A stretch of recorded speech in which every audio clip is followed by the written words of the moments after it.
Welcome to BlackIUSA.news morning show. I'm your host, William Honolulu Jr. Join us as we explore the news and opinions that impact our community. We break down how the major stories have a very personal, local, and racial impact. No topic is off limits, but even if the conversation gets rough, we're always going to keep it real.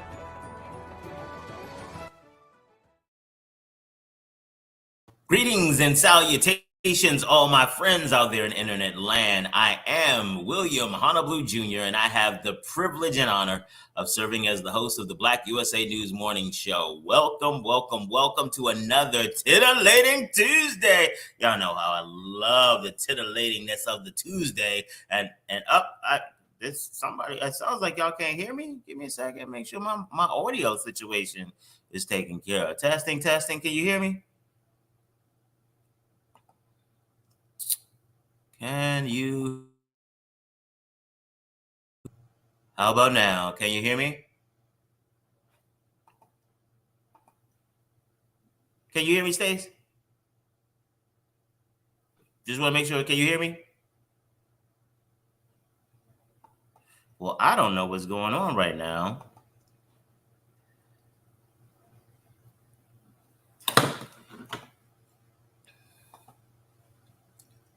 I'm so sorry. How about now? This is so not helpful for me right now.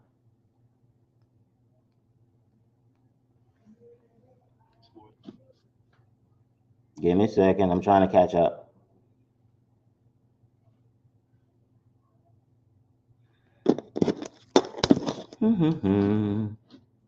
This is okay.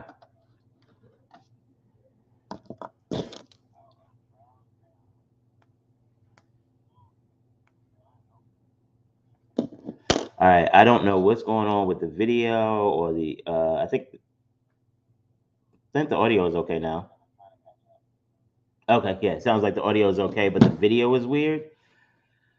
Oh, I don't know what's happening on my people out there in internet land. But it's gonna be okay because we're gonna have a good day. We're gonna have a good day. Let's get back to it. Let's get on it. Hey to my co-host, the chief titillating officer, Miss Stacey Dennis. You still can't hear me?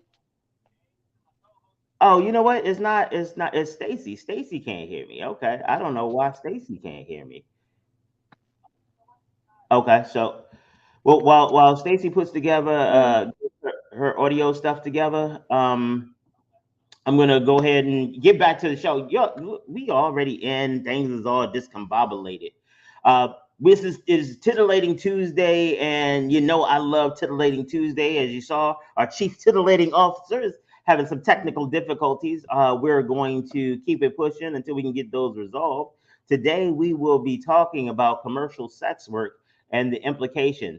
Let me tell her that I can hear her. I mean, I she can I can I'm sorry. This is what happened. This is some back office type stuff y'all get to see today. I gotta let you know. Uh,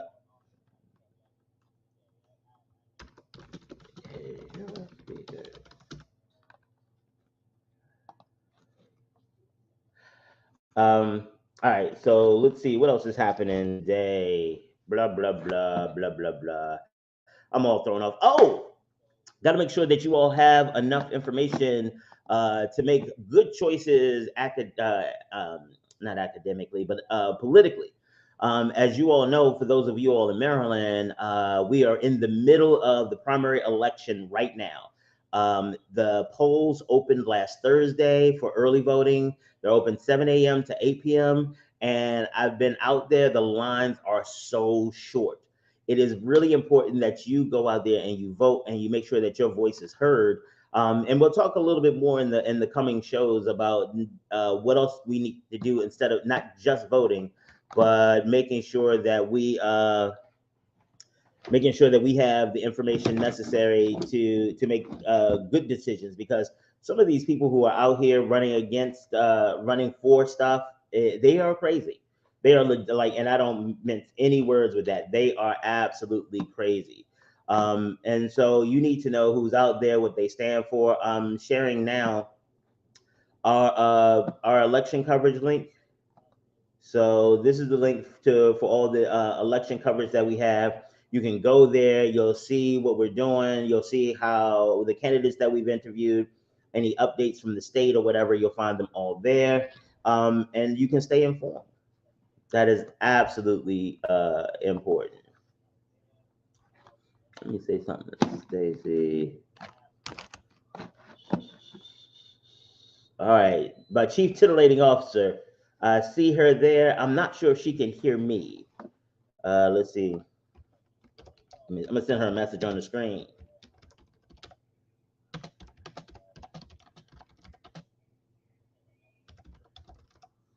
Yo, this is so funny. This is so funny. That's one of the great things I love about doing community-based stuff. Because you get, you get to see what's going on.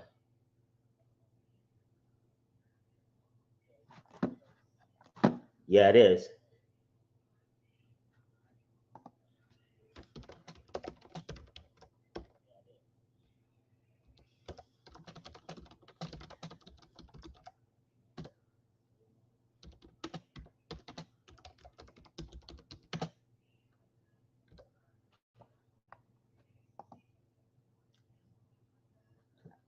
Talking. Oh, you can. Okay. All right. Here's our chief titillating officer, What did Stacey you Dennis. do? I don't know what I did. I did not do anything. I don't think I was. I think maybe the time was just appropriate. The universe didn't want you to hear what I was saying before. My There was Lord. there was somebody who had not made it to the conversation. You know how it goes in church. There was somebody who had not made it to the conversation that we needed to wait a little bit so that we can enlighten and bless them with the information that we Well, I'm glad. I'm glad that I don't know what you did. I don't know what mojo you did, but thank you. Okay. So today. Well, I'm sorry. I got so discombobulated by what happened before. How are you doing today? I am well, thank you. It's busy week, but I'm doing well. Okay. How was your weekend? Um, God, what did I do this weekend besides work in the hospital? Oh, Is it there was anything? good because I was here in the lab, Uh-huh. creating new sense and new content, so that people can learn about. I don't know if you can see it. Hold on. I don't know if you can see Oh, I did see some. Okay, that's what it was. I was like, I thought the maybe you yeah. had. I thought you had maybe a breakfast blunt over there, and you were just, taking care of business. Now, let me tell you something. Working in the hospitals, the human body creates all kind of scents, and I'm usually pretty good. I can usually take some things, but Uh-huh. Father, some of the stuff I'm like, no, I can't take it. And anytime that my mouth starts to water, it is bad because I'm used to really bad things that happen to the human body. I'm used to it, but some of the stuff I'm like, I can never. So I had to come home and create a couple things. So I'm testing it out, and I'll be taking that back to work with me at the hospital soon. See if Yeah, I know the staff will like it. See if the patients will like it. and See the if it cool part combats is a couple things. Hmm? that's gonna change the game on a couple of things.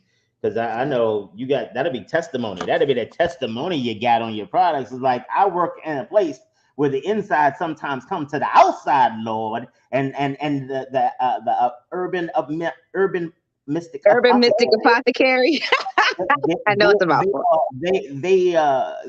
their alchemy together has created this scent that has made my life bearable. The oils I have in here will improve, help you breathe. It'll open up your nasal passages. It'll also calm you down because I got some lavender in there, and I got an oil in Ooh. there that is not even available in the United States. And that's the main thing I'm smelling. I may need to pull back on it a little bit, but we'll see. We'll see. Okay. But so that's what I've been And doing. again, I've been sitting here being mad scientist. and as a customer, I am grateful for your scientific experiments and stuff because they tend to yield incredible results. So good biz. Thank you.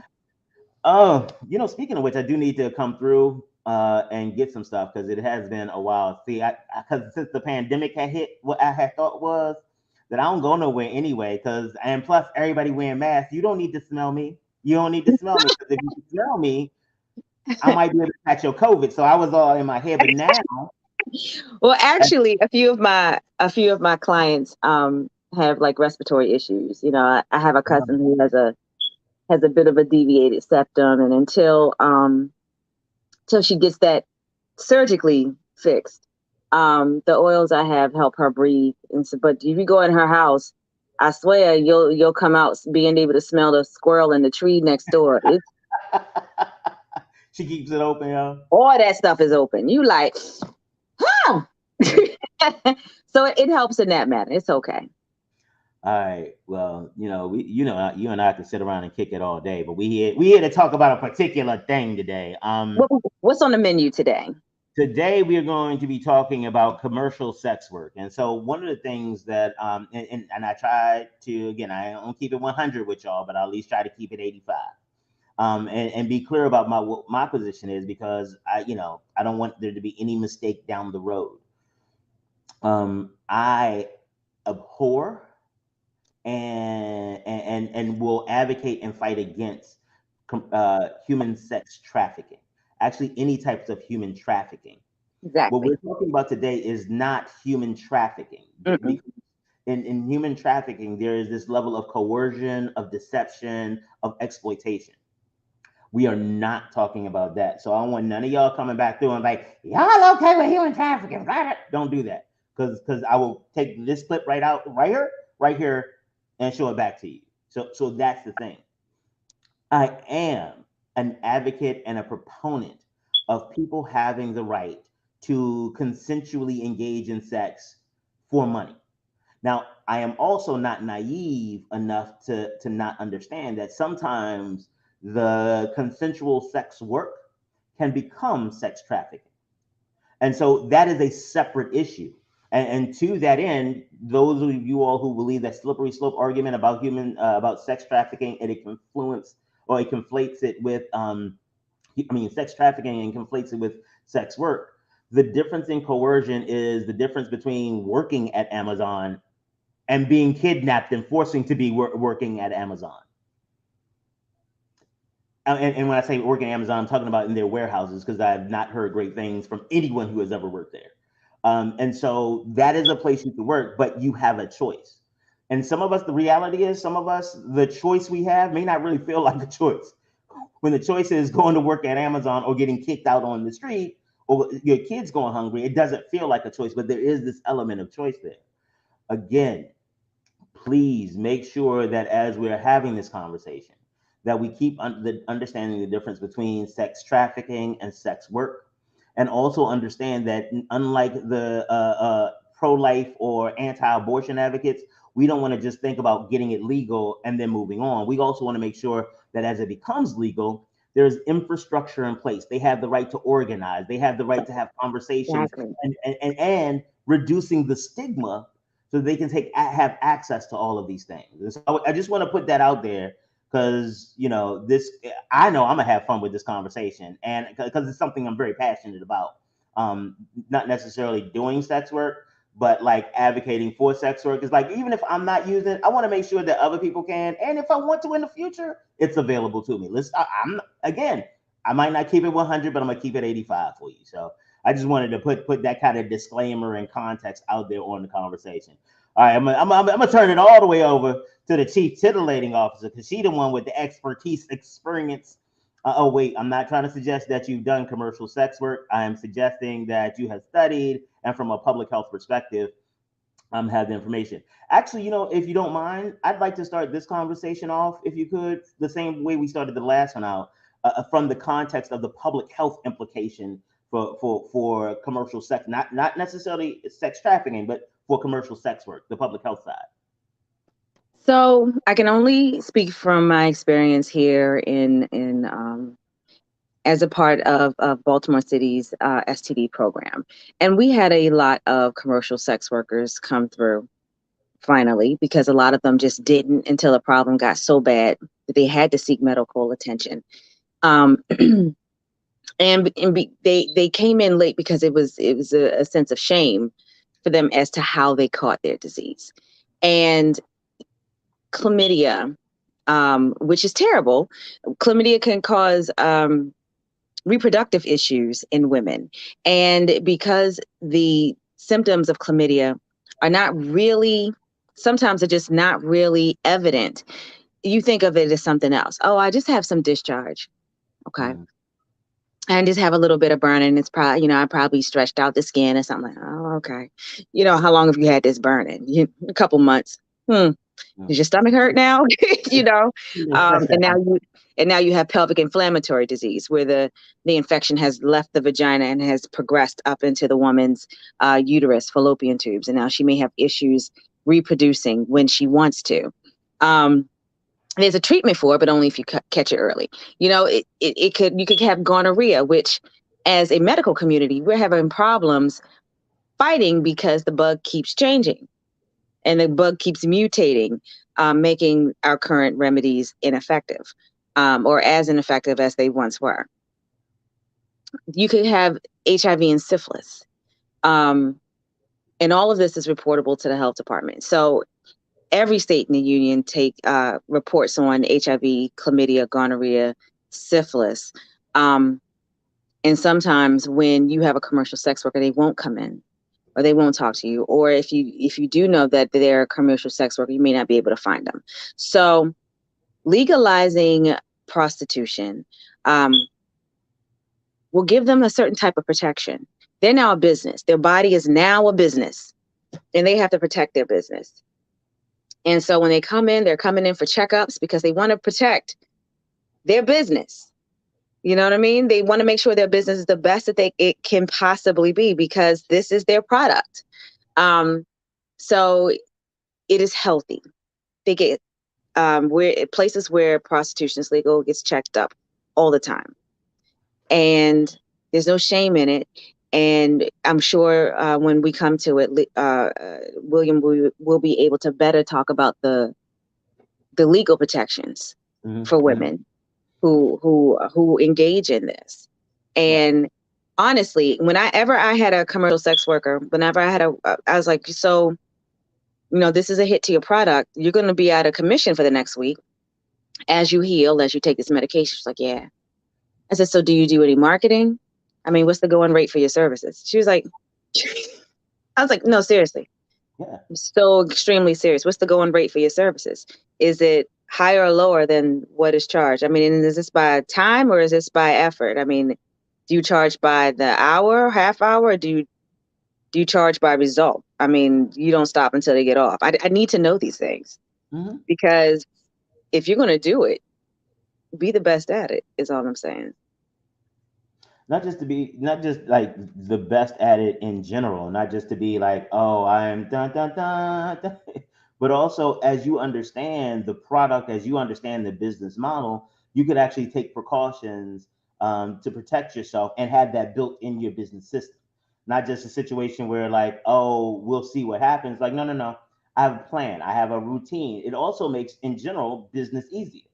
It means that you can control the amount of supplies that you need to get. You may be more readily able to invest your money and get the returns that you're looking for. One of the things I wanted to clarify for people, when you say that the diseases are reportable to the health department, I want to make sure that people understand that this isn't like one of those the child, because a lot of people think it's because it's sexually related. It's kind of like the sex offender registry, where every time you register with a disease, you get put on this list. Is not designed to find out who you are for public knowledge. Those systems are designed with two basic premises in mind. The first is to make sure that they can find you and make sure that you can get into care. Also find your partners to get your partners into care. It is specifically and exclusively used to stop the spread of the disease. The second is to make sure that public health officials and medical professionals understand what's happening in their areas. Because if you just look at it, like each doctor may say like, oh, normally I don't have any patients with syphilis, but this month I had one. That's just weird, not a big deal. But if everybody in that community got a one new patient, all of a sudden now we see a cluster in that community, and we know, hey, there's somebody in there who's spreading gonorrhea around, so we need to get in there. But if you leave it to each individual doctor, they can't see at the population level and really deploy resources in a way that is effective and also helps stop the spread of the disease. Damn it!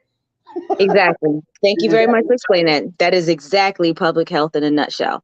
And for everyone, we can get on another a discussion about the benefits of public health, because I am a public health tree hugging.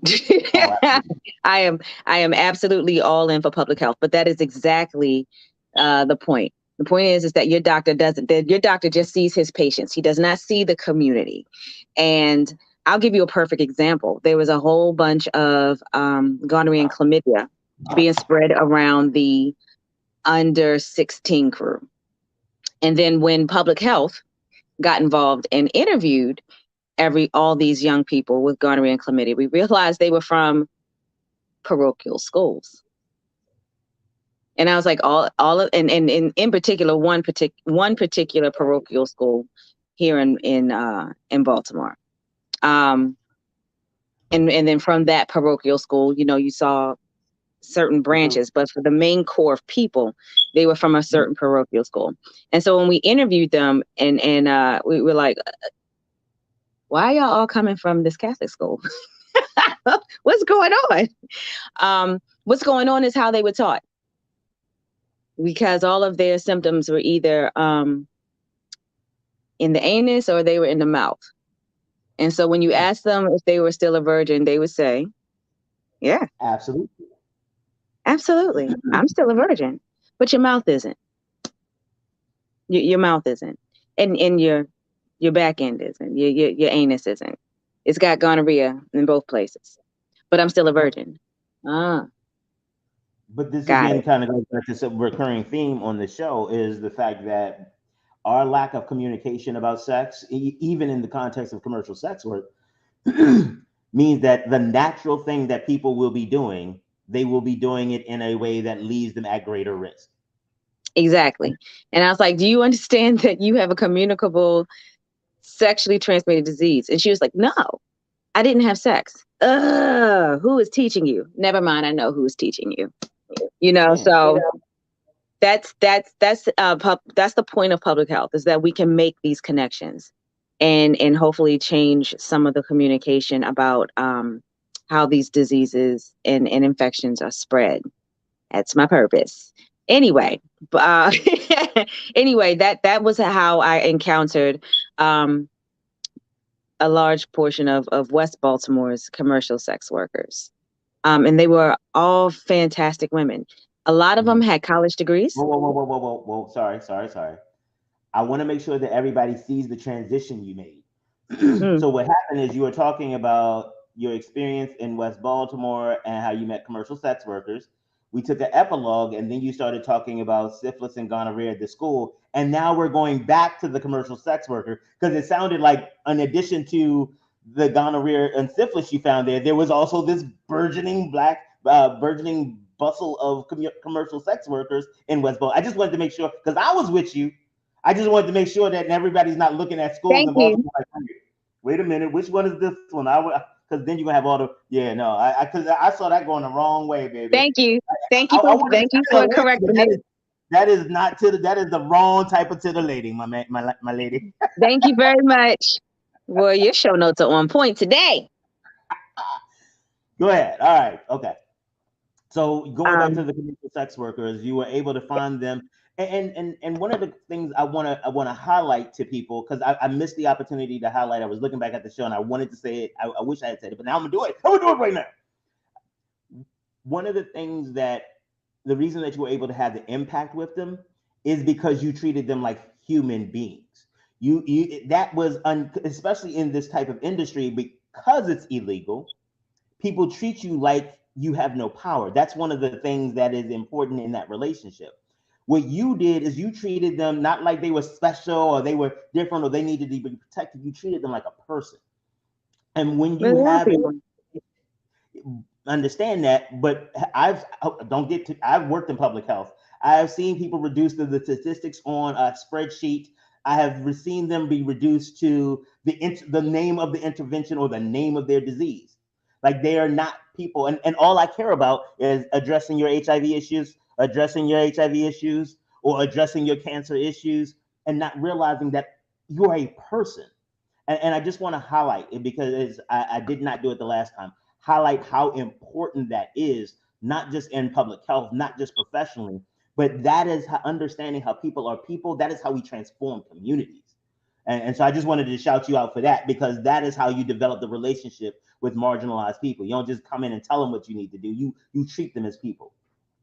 Well, isn't that the crux of the problem? Isn't this why we're having such a huge issue with trafficking? And because it's all about control. And this country loves to control other people and to slide people into certain boxes and say, this box is worth more than this box.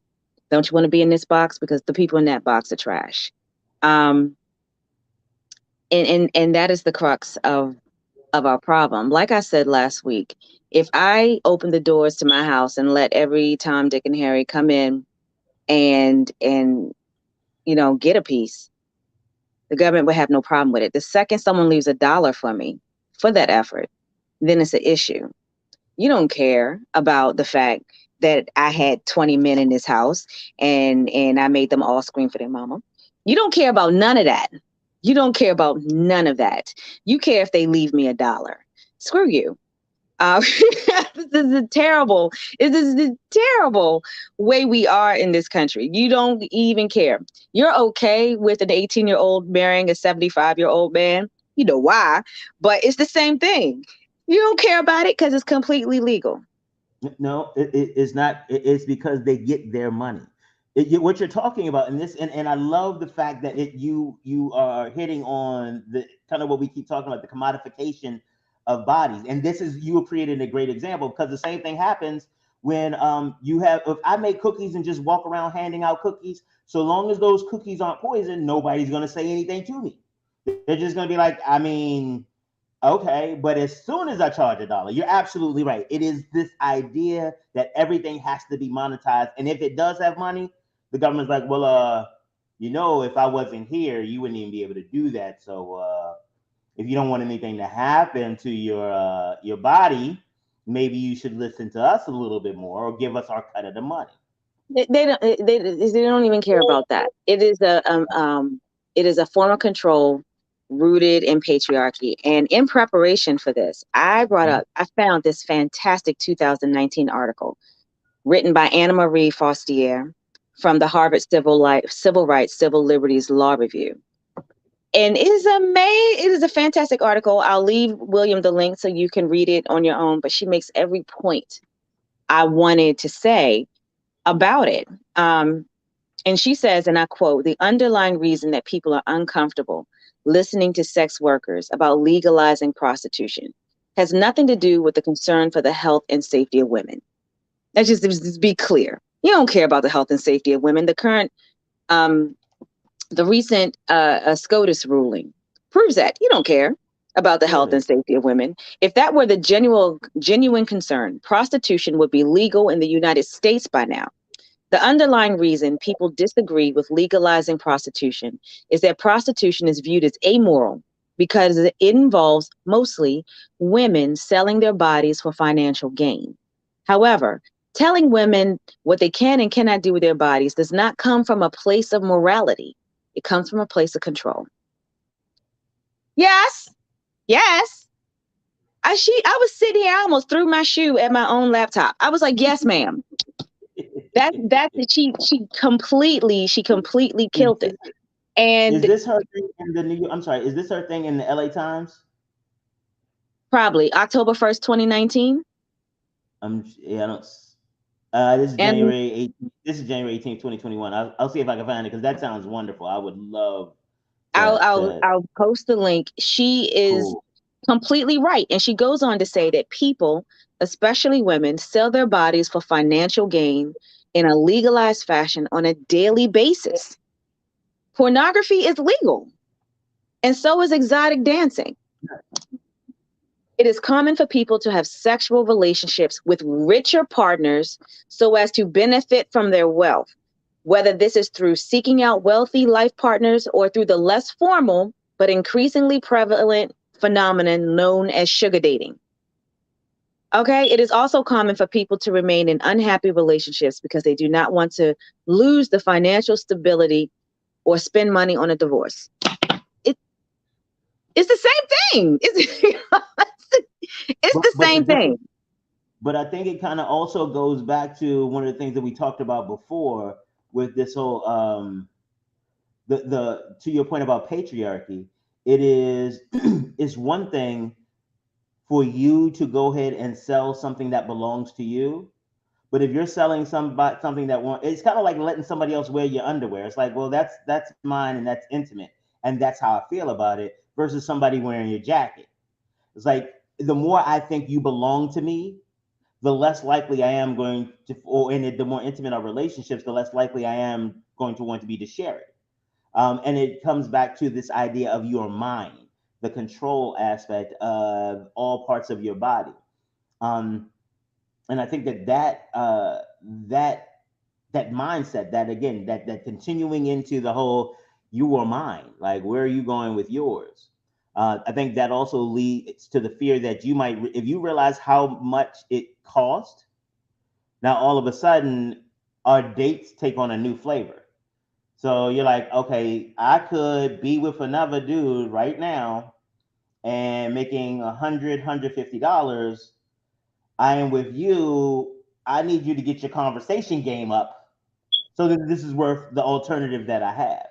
But so long as we keep it tied up in this this fanciful male dominated I'm coming to save you ideal, you will want to, in order to get me to choose you, you will want to keep that safe because you know if I don't see the value in that, I'm not going to choose you. And without a child, a husband, what are you?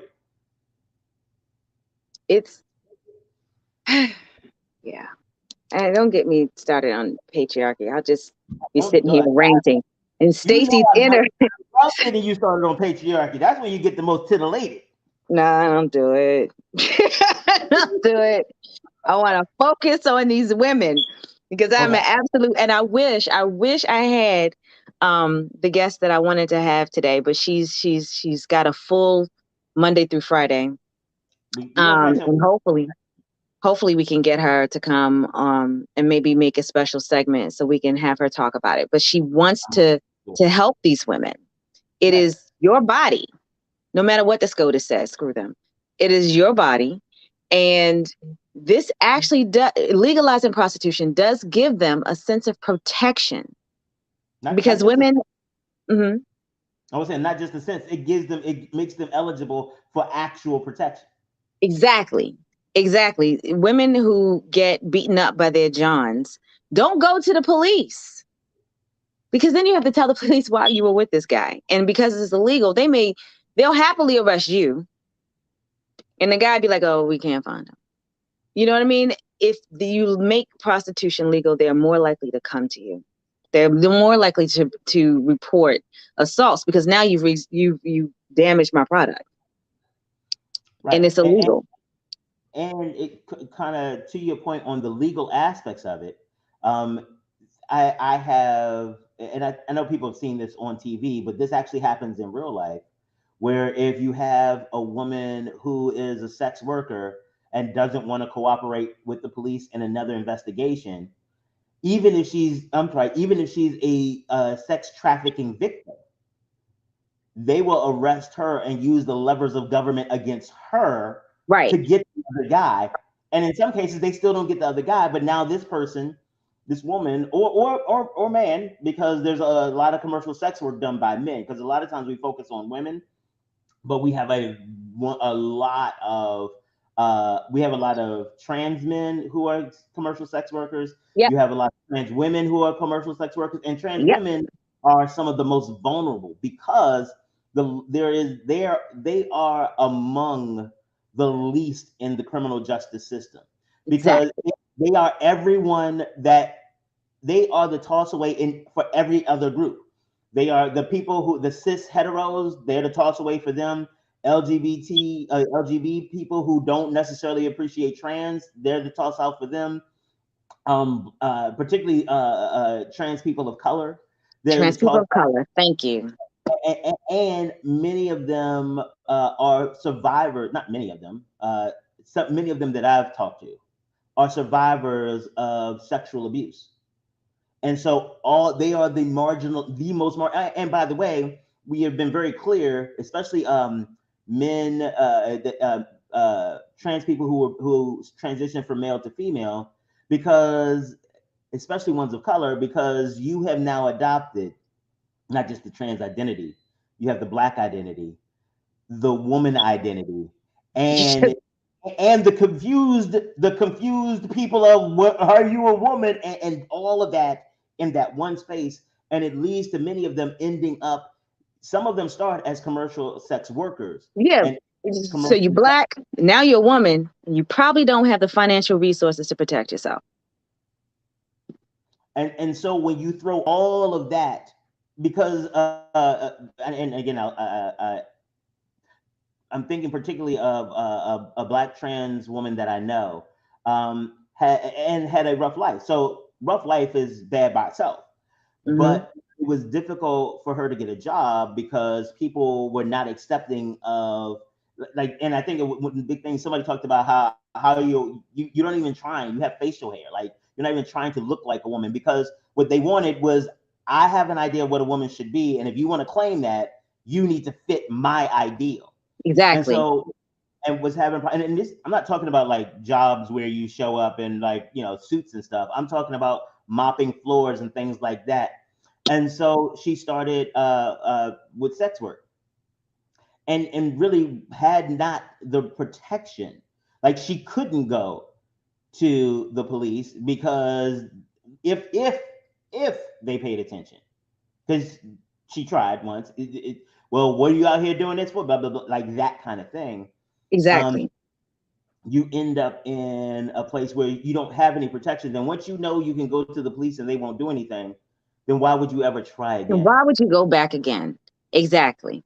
So what that means is that now Exactly. you become an unprotected victim in this very harsh experience, and that is how, moving from sex work to sex trafficking, because now there's nobody to protect you except the pimp.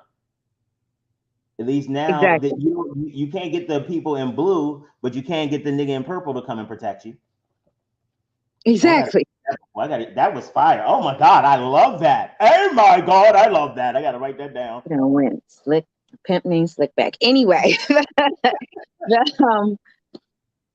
the beautiful part of what you said in legalizing commercial sex work is now they'll be able to unionize, or they'll be able to form their own groups, right. their own professional organizations. And given how many women would probably engage in this, they'd be just as powerful as the AMA. Their voice would be just as loud as the AMA, the APA. AMA. Let the people know. Don't just assume people know what the letters stand for. The The American American Medical Association, American Public Health Association.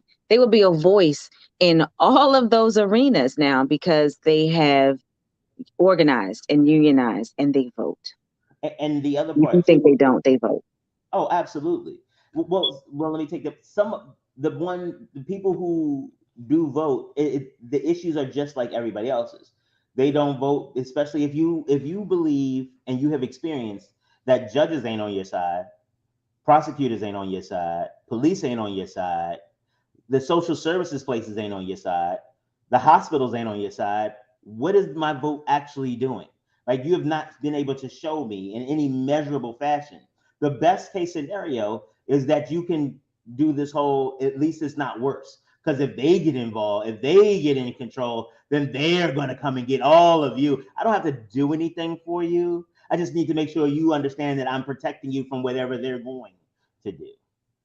Exactly. And this is a wonderful I approve legalizing it. And it will be legal. It'll go the way of marijuana and liquor, and people will clutch their pearls, and then the government will realize how much money and taxes they'll make from it, and then it'll be legal. I truly believe that is where it should go, and it should go, because think about how much crime is in your area. And our guest, if we had her today, would have been able to speak to it, because when I spoke to her about it, she was and she represents the Garrison side of Baltimore City. West Baltimore. West Baltimore. Over She says there's so many commercial sex work related crimes on these women that would be helped if they were able to make their money and it be considered legal. I'm gonna tell you right now, the moment they legalize it, I'm gonna run a brothel. I'm gonna just put that out there. I'm opening one. Yeah, that's because you think big. If they legalize it, I think I might become not a client. I think I'd actually start. I'd freelance, like selling. I'd sell sex freelance. I think I would. No, what you're going to do is help me run this brothel. I'm going to tell you right now, that's what's going to happen. We'll have classes, we'll have how-tos for the general public, we'll have history lessons. How is what you said inconsistent with what I said? You said you want to run a brothel. I said I want to put out recreationally for out freelance. You want to be my public health and legal advisor. Yep. I'm gonna tell you right now.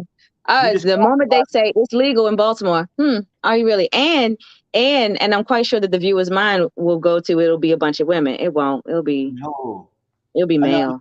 I'm saying, like, I'm filling out my application because I absolutely wouldn't mind. My job is to have sex. Oh, please and thank you. I'm gonna tell you right now, in my brothel will be for the service of women. It'll be full of men for the service of women. You think I'm kidding? Wait till you make it illegal. Make it legal. What? I'll tell you right now. DJ Khaled, should I fuck you for free? Would you fuck me for free? Anyway, so I'm sorry. You got sidetracked. You got in your head a bit. Yeah, I didn't put in my whole application and stuff. My Lord. And I would. You would have to apply. Yeah, no, absolutely. But even in the space where we're not talking about the because once it becomes legal to get to that space where there are all full of protections, it's going to take a while. The same way that it is taken in Maryland with the marijuana issues around marijuana, and so it's. I think as we still look at it incrementally, it becomes really important that we remember that we have to not just vote, because we've gotten hornswoggled about this voting thing, and people are like, oh, it's voting or it's voting. That's where the problem is, that it's only voting that they're talking about, because voting, volunteering, contributing, testifying, calling, advocating, that is what the other side is doing, and they're doing it without ceasing. They are out 50 years in the game, and some of them were fighting Roe literally from the moment it got decided until Hobbs was decided. They fought tirelessly. They go to rallies, they give up their money, they give up their time. And if all we're doing is voting, that's like somebody else staying in the gym and us walking around the neighborhood and getting in the ring to fight and don't understand why we keep getting our ass whooped. I got my own things about that, but it's but you're right, but so even on this issue about sex work, you're right, but I'm gonna just put this out there, because what you said is not wrong. However, how many women voted in the last presidential before this presidential election? How many people voted for Trump? How many? What's the demographic? I don't. Y'all voted this. But this is the thing, is that one of the things that I have admired about the Republican Party when I first started understanding it, it was an operational design that actually led to, and I was always concerned, like, how would they keep it from getting this far? And I realized the issue is they didn't have a plan for keeping it to get this far. Because what they do is that they get you focused on your thing. It's like, this is how you see the incongruence between people with certain identities and the Republican Party. So how are you a member of the LGBTQ plus community, and literally planks on the Republican platform say that is an abomination to God? But you know why? Because all you care about and all they talk to you about is gun control. You stay in here and this is your part of the platform. And what happens, it creates this group think around them with gun control, and you get so caught into gun control, you can ignore the rest. It's like being digmatized. It's like, I mean, it's good, but I mean, I know he time and he calls me names and stuff, You are but he such makes a it child look. of the '90s. My God, you just you just aged both of us. I can't stand you right now. But um, that's what it is. It's like they get so caught up in those little spaces, pro life, anti-abortion. But you it can because I got you so focused there.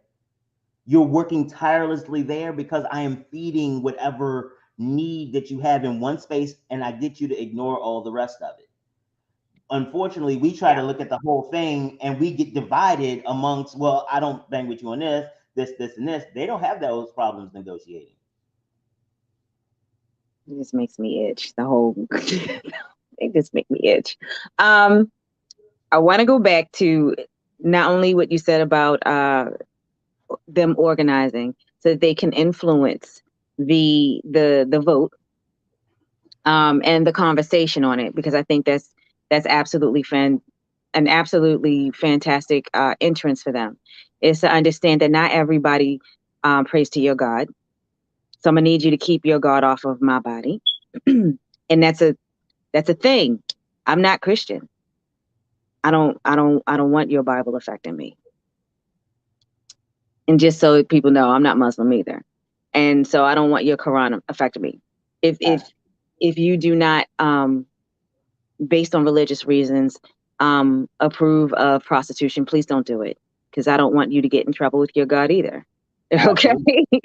Sorry. So that's the thing. If I don't want you to get in trouble with your God either, so please don't do it. Mind your business about me, though, is what I'm saying. Um, so they do have a if they can get organized and find a speaker that can speak to the public, I think they have a really great chance of changing the perception around commercial sex work. And then they will be able to get organized. They will be able to set their own prices. And, oh, I wanted to talk about the prices. Let me tell you something. Where it is legal in Nevada, these women are Mhm. bringing home like some, if they can get in with a really good brothel, they're bringing home some serious cash. Mhm. So I looked up a couple of articles, and because I needed to get a sense of it. Now I had family members that went out there Mhm. just to visit the brothel. They said these people could not be nicer. They were amazingly nice, Yeah. great communicators, nice and great communicators. Hello. How about a great, that was the entrance to their business to these women who just wanted to visit and talk to the peoples. These women got some serious cash, and not all of commercial sex work has to do with penetration. So Say there, that again. Say that again. yeah, all of commercial sex work. And if you go around the country and find out in your state what is considered commercial sex work, you will see that a large part of it has nothing to do with penetration. Um, I'm trying to remember the law, but it's in Pennsylvania. Cuddling is called, and if you get paid to hold somebody because they just need that closeness, it is considered commercial sex work. Yes, actually, there are companies that offer cuddling services.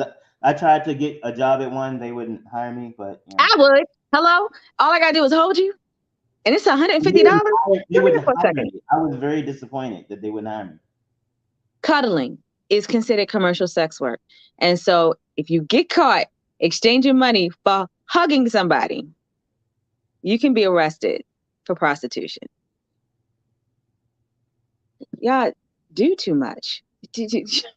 But the other thing to think about Too much. too, did you find out about how they manage their expenses? Because I think one of the things that happens, just kind of like the drug life used to be, where people see how much money you're bringing in, but they don't realize that you're paying that the majority of that to distribution. And Right. So these brothels do charge a percentage of what these ladies bring in. And that percentage not only takes care of the house, basically, but it also pays for the medical care, because every month a physician is coming through. These women are getting fully checked. That is included in the price. Security for the establishment, and entertainment, because you're not just coming in there and diving into a cooch. You're talking to people. They have events, they have parties, they have a bar.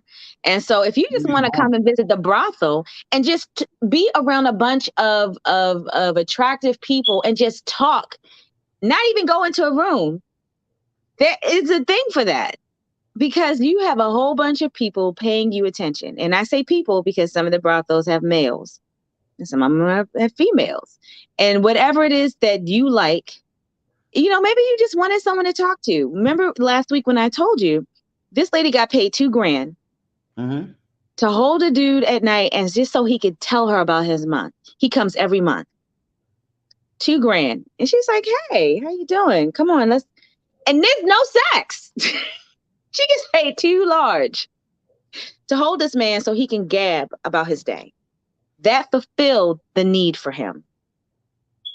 And she was there for it. She was a great ear. She gave great feedback. They had fantastic conversation. And to him, that was worth $2,000. Technically, that's considered commercial sex work. No, that's not technically. Not technically. That absolutely is. And that's also. And they were both clothed. They weren't even naked. But that's also one of the things we've been talking about as well, not just in the context of commercial sex work, but rethinking what sex is in general. Because the reality is that the rules that we have about sex only deal with the physical nature, and honestly, sometimes only the penetrating nature of it.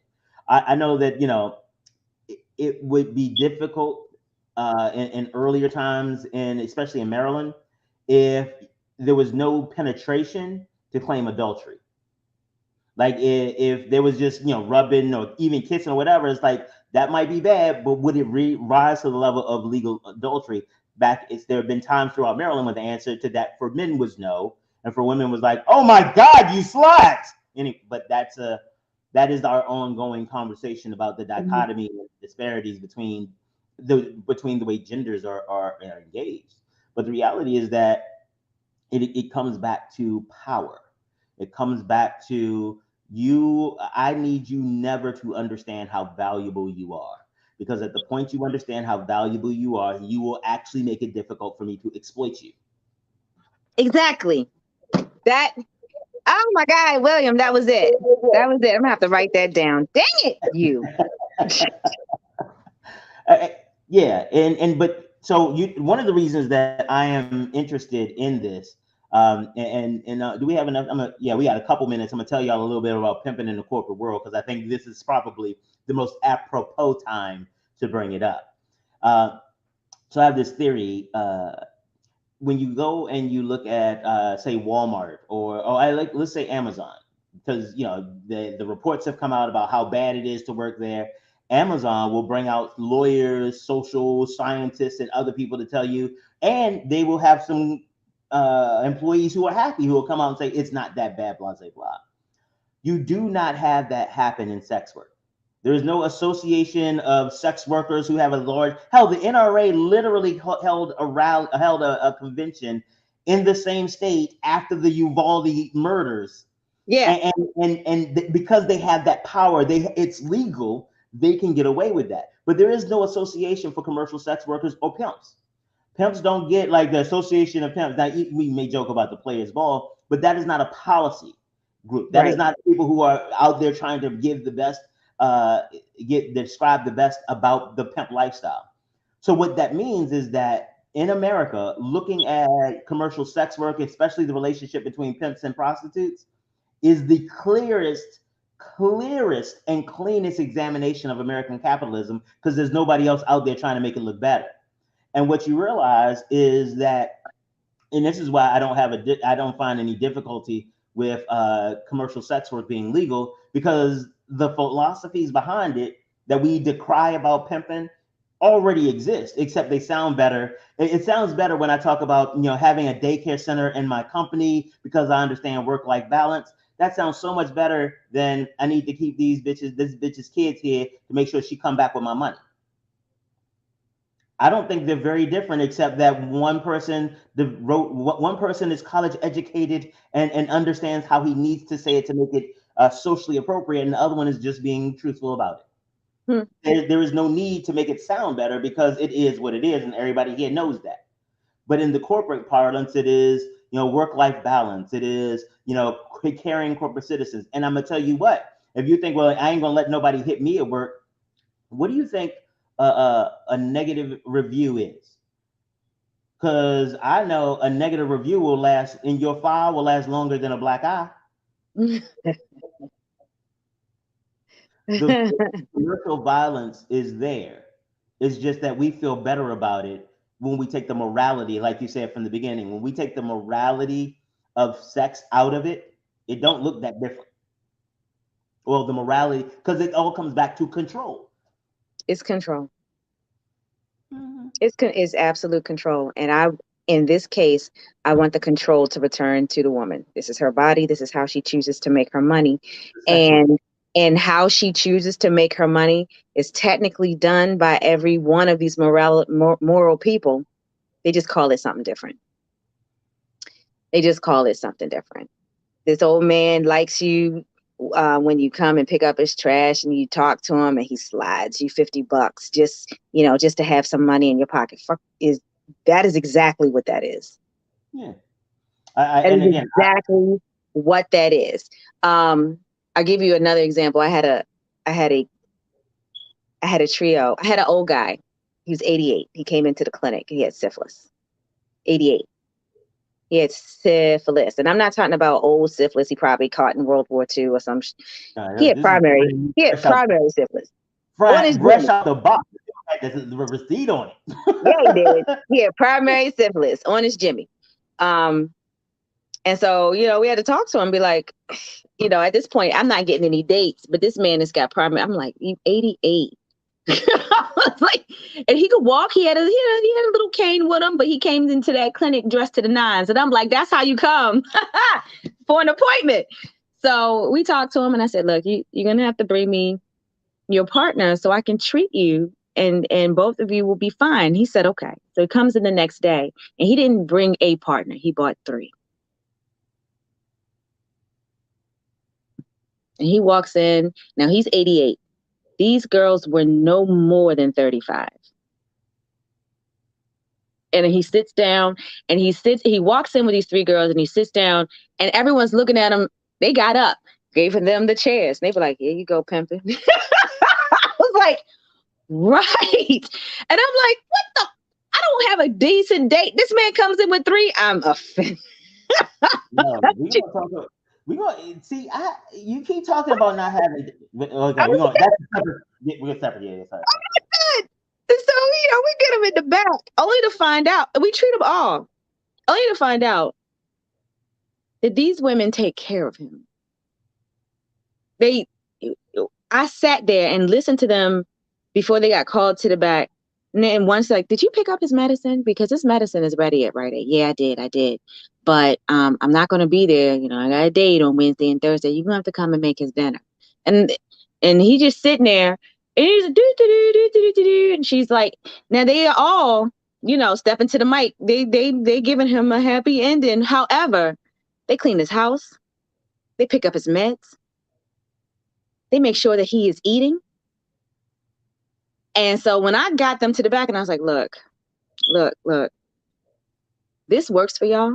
And I am happy that y'all 4 are happy. However, one of y'all brought something to the party. And now I got to treat all of y'all. And this dude actually has syphilis. So one of you at least had it in your mouth. And they were like, yeah, I did have that. I thought it was just a cut. No, boo, it wasn't a cut. Did it hurt? She's like, no. You gave it to. She's like, right. I'm sorry. I said, so now all 4 of y'all got to get treated. I said, look, I get it. He's happy. Just don't bring nothing back to him because he is 88. She was like, right. In exchange for that basically family for this man, his pension comes every month.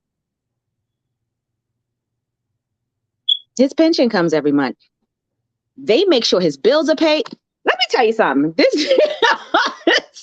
Technically, this is commercial sex work, but that man is happy. He is happy. He is well cared for. Yeah.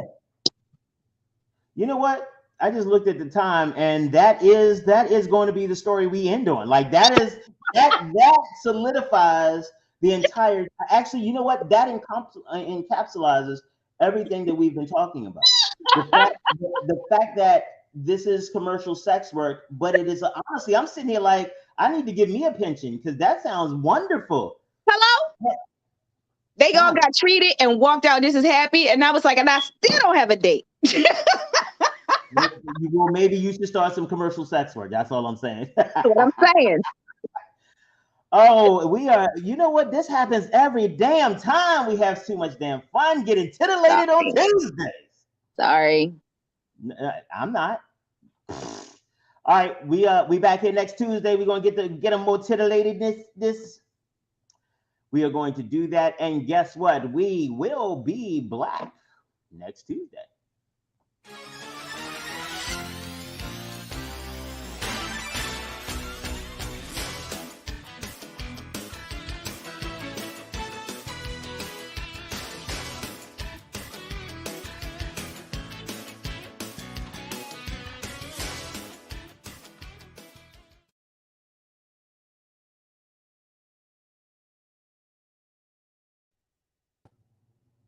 Hey, love.